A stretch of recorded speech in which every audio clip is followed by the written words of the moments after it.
அந்த படத்தை பார்க்கவா இந்த படத்தை பார்க்கவா? ஜனநாயகன் படம் 9ஆம் தேதி திரைக்கு வராது. அதுக்கு என்ன காரணம்னு கேட்டாலும் ராணுவத்தில் உள்ள ரகசியங்களை இந்த படத்துல காமிச்சிருக்காங்க. வன்ம காட்சிகள் இந்த படத்துல அதிகமா இருக்குன்னு சொல்லி சென்சார் போர்டு கொடுக்கவில்லை.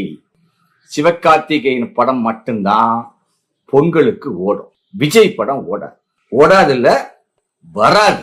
பிஜேபி விஜயுடைய ஜனநாயகன் படத்தை வெளியிடக்கூடாது என்று பிஜேபி மீது இன்னைக்கு ஒரு கடுமையான கோபத்தில் இருக்காங்க. பொங்கலுக்கு வருமா வராதா என்று ஒரு கேள்விக்குறியாக உள்ளது.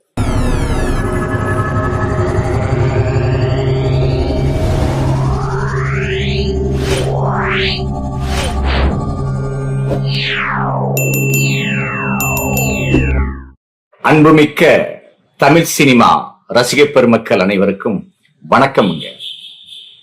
அதாவது பொங்கலுக்கு விஜய் நடித்த ஜனநாயகன் படமும் சிவகார்த்திகேயன் நடித்த